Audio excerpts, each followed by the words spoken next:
мысалы сосын ойлаймыз, зачем это говорить, типа это и так понятно деп, маңызы жоқ деп. Жоқ, айту керек. Кішкентай кезден бастап ше үйде. Бұрында білмеймін, біз өзіміз барып өзіміз келе беретін мектепке ше. Қазір одан қорқамыз мысалы, өйткені қаншама нәрсе болып жатыр. Поэтому жылдам заман айту керек. Мысалы мен өзімді айтатын болсам, жаңағыдай ғой, вообще тұрмысқа шықпай мен шығып кеттім ғой. И ой, осы мама жыламасыншы деп. Сосын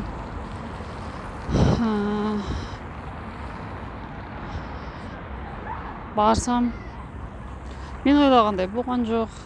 Сосын қалай айтсам екен, қанша тырыссам да басқаға үйленіп кетті да. Сосын енді оңтүстікте бізде қайтып келген қыз жаман деген бар да. Сөйтіп сен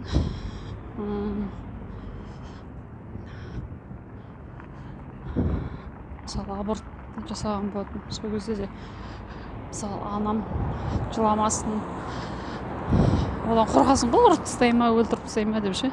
Сөйтесің, қайдағы бала деп.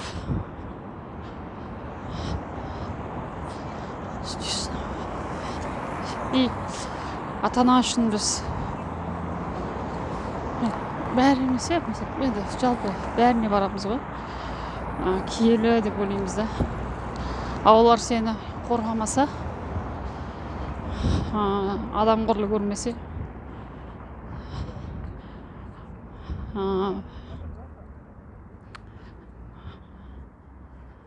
сондықтан сұмдығы сол да. Бірақ опять же, психологиялық адамның дамуына байланысты. Әке шеше, ана мен әке өзі қандай тәрбие берсе соны көреді дейді. Бірақ та